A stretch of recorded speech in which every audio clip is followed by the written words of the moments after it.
Ils étaient 7 à avoir répondu à l'appel des AFC du secteur éducation, mariage, IVG. Les candidats présents pour cette soirée ont pu exposer leur position sur ces thématiques chères aux associations familiales catholiques, inquiètes après 5 ans de présidence François Hollande.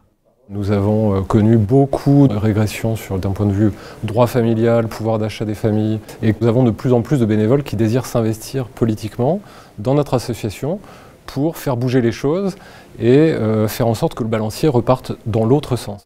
Pour répondre aux différentes questions pendant 2 heures, un plateau politique classé à droite, Front National, Républicain, Parti chrétien-démocrate. Seule la République en marche faisait figure d'exception. Ces échanges étaient aussi l'occasion pour les petits candidats de faire connaître leurs propositions sur la famille.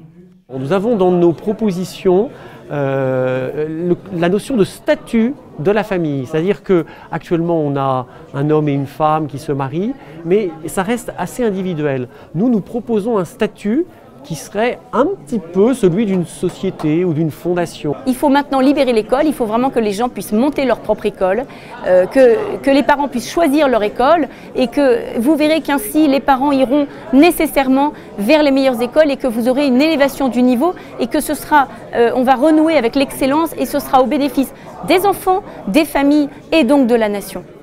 Le candidat de l'Union populaire républicaine était aussi présent, alors que son parti n'a pas de position officielle sur ces thématiques. Que déjà on doit récupérer les rênes, redresser l'économie, c'est la moindre des choses. Avant de se poser des questions sur la famille, déjà que les familles aient les moyens financiers de pouvoir élever leurs enfants dans de bonnes conditions. La Fédération des associations familiales catholiques des Yvelines rendra compte des débats organisés d'ici quelques jours à ses 8000 adhérents. Une nouvelle soirée est prévue le 1er juin à Versailles, avec cette fois-ci plusieurs candidats de la première circonscription du département.